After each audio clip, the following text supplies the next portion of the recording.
হুমকির মুখে।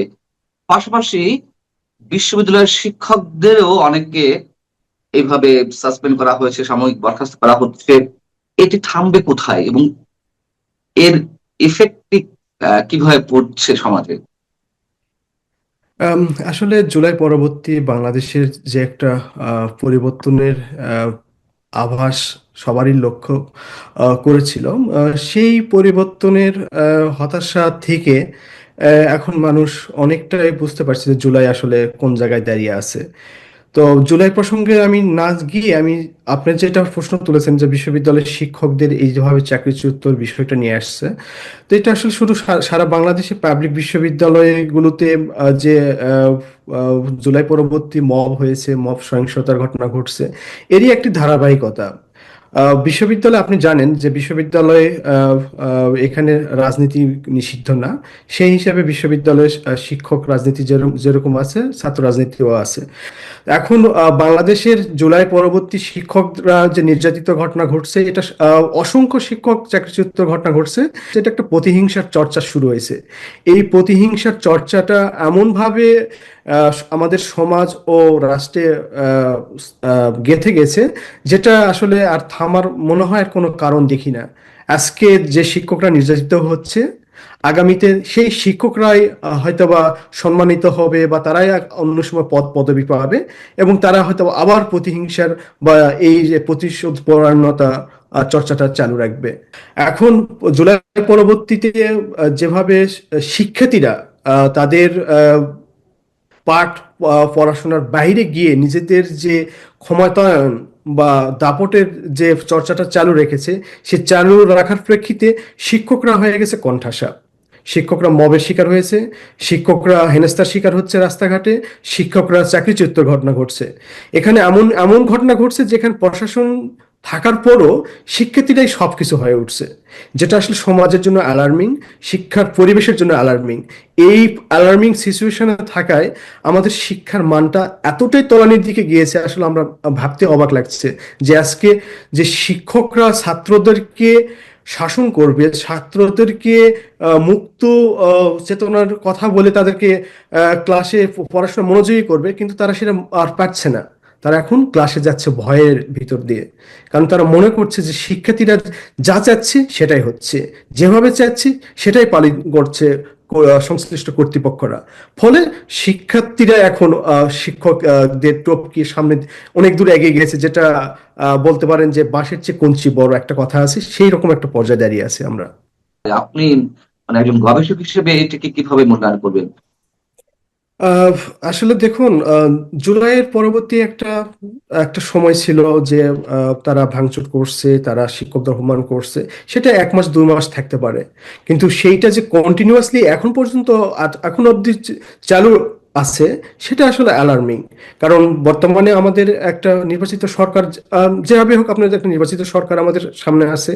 সেই সরকারের দায়িত্ব ছিল যে বিশ্ববিদ্যালয় শুধু না, শিক্ষাঙ্গনে সব ধরনের মববাজি, শিক্ষার্থীদের পাঠে নিয়ে যাওয়া, ক্লাসে নিয়ে যাওয়া, এই দিকে তাদের মনোযোগ দেওয়ার কথা ছিল। কিন্তু এখন পর্যন্ত বর্তমান প্রশাসন ব্যবস্থাটাই ওই বলতে পারেন যে অন্তর্বর্তী সরকারের ধারাবাহিকতা রক্ষা হচ্ছে।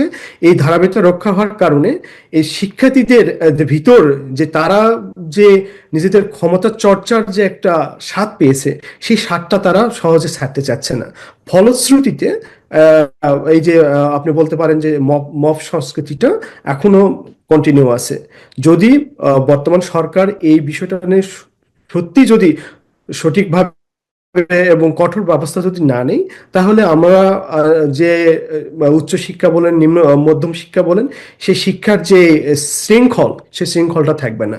আর একবার যদি শৃঙ্খলটা অলরেডি ভেঙে গিয়েছে, এটা মেরামত করা প্রয়োজন। এটা যদি মেরামত করার যদি উদ্যোগ যদি না নেই, তাহলে আপনি কোনো কিছুতেই শিক্ষাকে আর সামনের দিকে টেনে নেওয়া সম্ভব না। আচ্ছা, একেবারে শেষ পর্যায়ে আমরা দেখলাম যে 3 শিক্ষককে সাময়িক বরখাস্ত করা হলো, একাডেমিক সব ধরনের কার্যক্রম থেকে বিরত রাখার নির্দেশ দেওয়া হয়েছে। তার মধ্যে অধ্যাপক ডক্টর নাজমুল হাসান কলিমুল্লাহ, রংপুর বিশ্ববিদ্যালয়ের সাবেক ভিসি, ঢাকা বিশ্ববিদ্যালয়ের লোক প্রশাসন বিভাগের অধ্যাপক রয়েছেন ডক্টর শিবলি রুবায়তুল্লাহ, এবং একই সঙ্গে আহ আমরা আরেকজনকে দেখলাম যে সামাজিক যোগাযোগ মাধ্যমে বেসুরো গলায় গান গাচ্ছিলেন, তাকেও সাময়িক বহিষ্কার করা হয়েছে। আমি আহ, যিনি বেসুরো গলায় গান গান যে অধ্যাপক, তার বিষয়টা আলাদা রাখি। আর যে দুইজন অধ্যাপকের কথা বললাম, তারা কি জুলাই আন্দোলনের সময় মানে পুরোপুরি ন্যাক্কারজনক ভাবে তাদের বিরোধিতা করেছে আপনার মনে হয়, অথবা তাদের উপর হামলা করার জন্য লেলিয়ে দিয়েছে বিশেষ কোনো বাহিনীকে? এমন কোন এক্সাম্পল কি আছে? আমি তো ঠিক রিকল করতে পারি না যে তাদেরকে এই ধরনের শাস্তির মুখোমুখি তুলে, এবং তারা কারাগারে রয়েছেন, এখনো পর্যন্ত কারাগারে রয়েছেন, 8 মাস 10 মাস ধরে কারাগারে রয়েছেন। আহ, এই আমরা কোথায় যাচ্ছি? আসলে অধ্যাপক নাজমুল ইসলাম কলিমুল্লাহ উনি একজন আহ, শিক্ষকতার পাশাপাশি তিনি আমাদের সুশীল সমাজের প্রতিনিধি। তিনি সমাজের বিভিন্ন বিষয় নিয়ে কথাবার্তা বলে থাকেন। 5ই আগস্টের পরে উনি একটা আহ, শক্তিশালী কণ্ঠস্বর ছিলেন। উনি কথা বলার প্রেক্ষিতে আমি যতটুকু ধারণা করছি যে অন্তর্বর্তী সরকার তাকে তার মুখ বন্ধ করার জন্য তার পূর্ববর্তী কোন একটা মামলায় বেগম রোকেয়ার বিশ্ববিদ্যালয়ে থাকাকালীন কোন মামলায় তাকে জড়িয়ে তাকে গ্রেপ্তার করে। সেই গ্রেপ্তারের প্রেক্ষিতে তিনি এখনো জেলে আছেন। হয়তো বা আমি জানি না জামিনের বিষয়টা কতটুকু আলোচনা আছে। তো সেইটা একটা বিষয়। যেমন হচ্ছে আপিল বিভাগের রয়েছে, মানে শুনানি 2-3 দিন পরেই। সেটা একটা বিষয়। আর হচ্ছে জুলাই আন্দোলনে জড়িত থাকার আরেকটা বিষয়। তো আমি ঢাকা বিশ্ববিদ্যালয়ের যে বিজ্ঞপ্তিটা সেই বিজ্ঞপ্তিটা আমি পড়েছি। সেখানে বলা হচ্ছে সিন্ডিকেটের সিদ্ধান্ত মোতাবেক এই 4 জন শিক্ষককে সাময়িকভাবে বহিষ্কার করা হচ্ছে, এবং তাদের হয়তোবা জীবন জীবিকার সুবিধাটা, বেতনটা হয়তো ভাতাটা দিবে, কিন্তু এটা বহিষ্কার করা হচ্ছে। প্রশ্ন হচ্ছে বিশ্ববিদ্যালয়ের সিন্ডিকেট কি আসলেই জুলাই আন্দোলনে জড়িত থাকার অপরাধে তাদেরকে বহিষ্কার করলো, নাকি তাদেরকে সাব জুডিশিয়ারি কোনো মামলার প্রেক্ষিতে সাপেক্ষে তাদের এই ব্যবস্থা নিল? যদি তদন্ত সাপেক্ষে ব্যবস্থা নিয়ে থাকে, সেই তদন্ত কমিটির সদস্যগুলো কারা? সেই সদস্য কমিটিগুলো কি নিরপেক্ষভাবে হয়েছিল?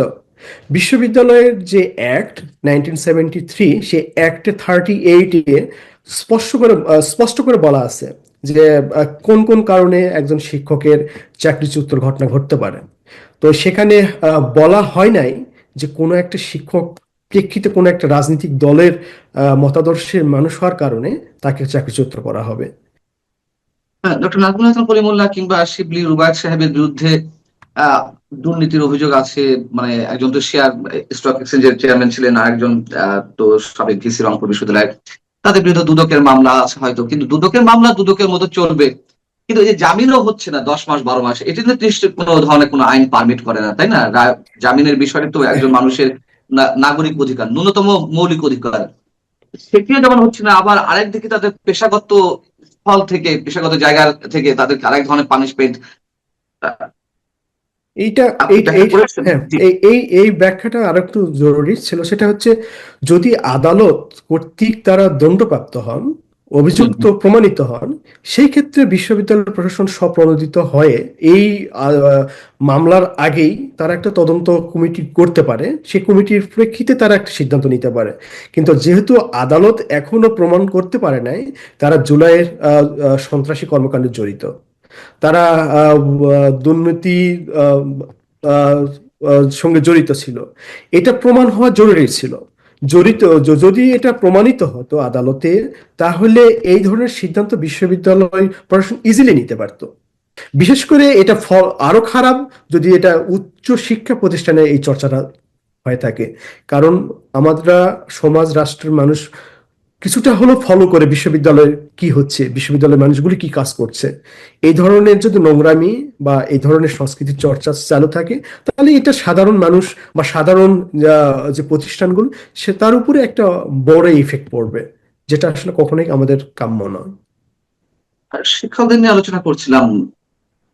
শিক্ষকদের পাশাপাশি অসংখ্য ছাত্র, এই সংখ্যা আমার ধারণা হাজারের কম হবে না, কয়েক হাজার, কয়েক হাজার, yes। এই জুলাই আন্দোলনে সম্পৃক্ত অভিযোগে বা তৎকালীন সময় ছাত্রলীগ করার অভিযোগে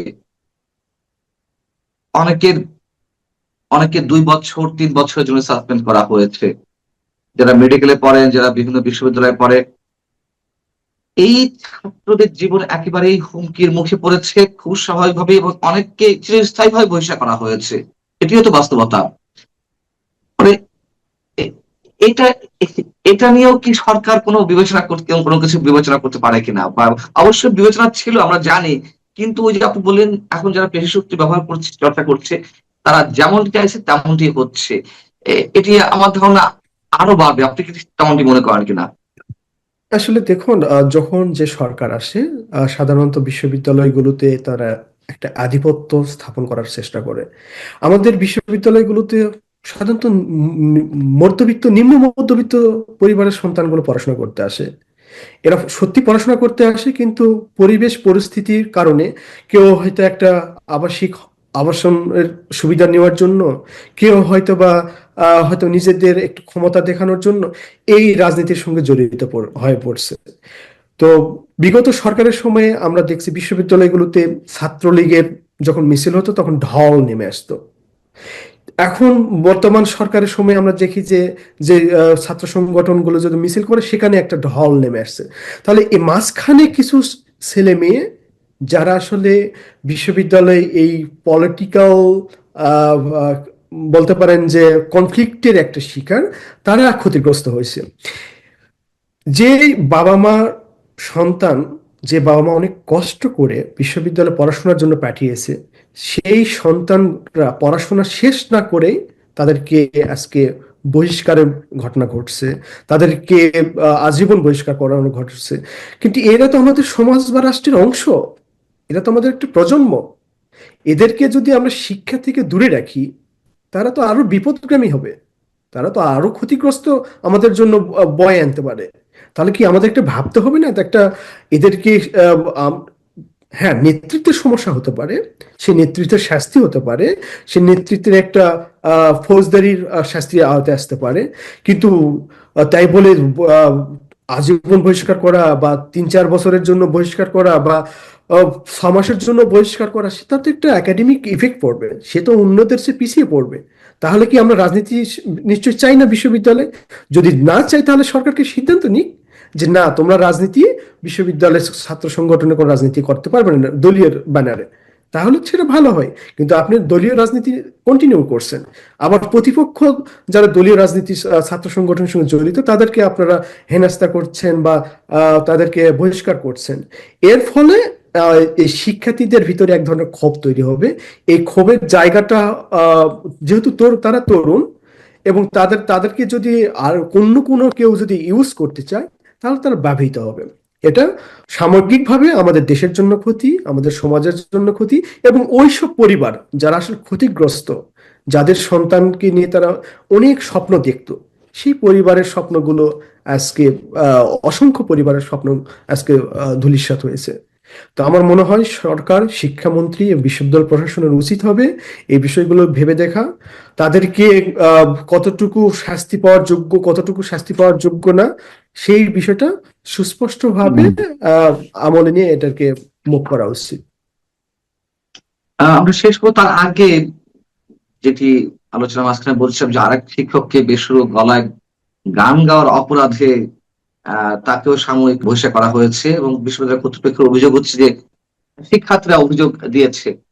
বেসুরো গলায় গান গাওয়া এটি কি কোনো অপরাধের মধ্যে পড়ে? তাহলে তো আমরা আমাদের যে একটি বেসরকারি চ্যানেলের যিনি কর্ণধার আছেন, আমি নামই উচ্চারণ করি, ডক্টর মাহফুজুর রহমান, তিনি তার জায়গা থেকে তার চ্যানেলে গান গান, এটি নিয়ে নানান ধরনের ট্রোল হয়েছে, সমালোচনা হয়েছে, হতেই পারে। কিন্তু এটা তো এক একজনের ব্যক্তিগত শখের জায়গা থেকে করেন, তাই না?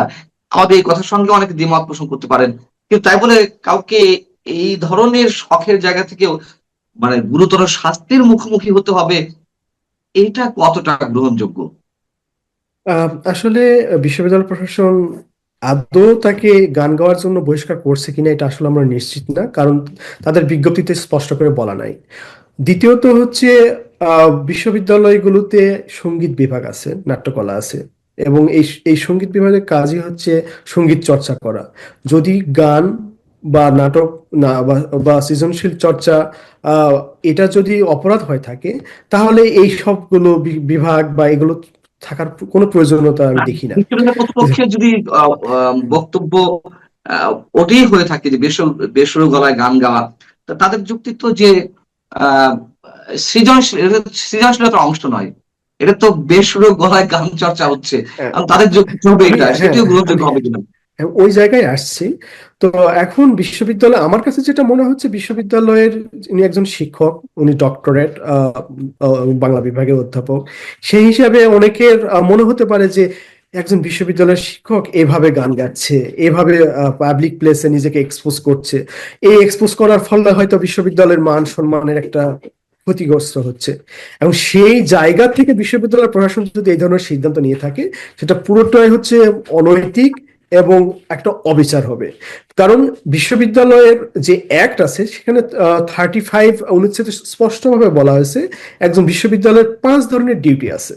ফার্স্ট হচ্ছে তার পরীক্ষা নেওয়া, ক্লাস নেওয়া, তার হচ্ছে একাডেমিক কাজে জড়িত থাকা, দ্বিতীয়ত হচ্ছে গবেষণা কাজে জড়িত থাকা, তৃতীয় নম্বর পয়েন্টে বলা হচ্ছে যে সে শিক্ষার্থীদের সঙ্গে নিবিড়ভাবে এক্সট্রা কারিকুলাম অ্যাক্টিভিটিসের সঙ্গে জড়িত থাকবে। তার মানে সে শিক্ষার্থীদেরকে সে সহায়তা করতে পারে এক্সট্রা কারিকুলাম অ্যাক্টিভিটিস। এখন এক্সট্রা কারিকুলাম অ্যাক্টিভিটিস বলতে আমরা অনেক কিছু বোঝাই। একজন শিক্ষকের ভালো লাগা, মানে মন্দ লাগা অনেক কিছু থাকতে পারে। কেউ গান গাইতে পারে, কেউ টক শোতে এসে কথা বলছে, কেউ পত্রিকায় লিখছে। তো একজনের এক রকম শখ থাকতে পারে। একজন শিক্ষক 15 বছর বা 16 বছরের শিক্ষকতা করার পরে তাকে যদি শুধুমাত্র গান গাওয়ার অপরাধে, আমি বলতে পারি বেসুরাগ, যদি মনে করেন বেসুরাগ সঙ্গীত চর্চার কারণে যদি বহিষ্কার করা হয়, তাহলে এটা ঢাকা বিশ্ববিদ্যালয় প্রশাসনের একটা কলঙ্কজনক সিদ্ধান্ত। এই সিদ্ধান্ত থেকে অবশ্যই বিশ্ববিদ্যালয় প্রশাসন স্পষ্ট ব্যাখ্যা দেওয়া প্রয়োজন। এটা যদি ব্যাখ্যা না দেয়, তাহলে বিশ্ববিদ্যালয়ের প্রতি যে বর্ণবাদ বা গোত্রের প্রতি যে আহ, অবিচার, এই জায়গার অভিযোগ তাদের প্রতি আসবে। আমার মনে হয় যে ঢাকা বিশ্ববিদ্যালয় প্রশাসন তাদের সিদ্ধান্তটা পুনর্বিবেচনা করুক। যদি আসলেই যদি অন্য কোনো কারণ থাকে, সেটাও সামনে আমাদের বলা উচিত। না হলে ঢাকা বিশ্ববিদ্যালয় সম্পর্কে একটা ভুল বার্তা মানুষের জনমনে মনে তৈরি হবে। অনেক অনেক ধন্যবাদ ডক্টর নাদিম মাহমুদ, আপনাকে আমাদের সঙ্গে যুক্ত থাকার জন্য। আপনি ভালো থাকবেন, দর্শক আপনারা যারা শুনছিলেন নিশ্চয়ই আপনারা ভালো থাকবেন। আপনাকেও আল্লাহ হাফেজ। ধন্যবাদ।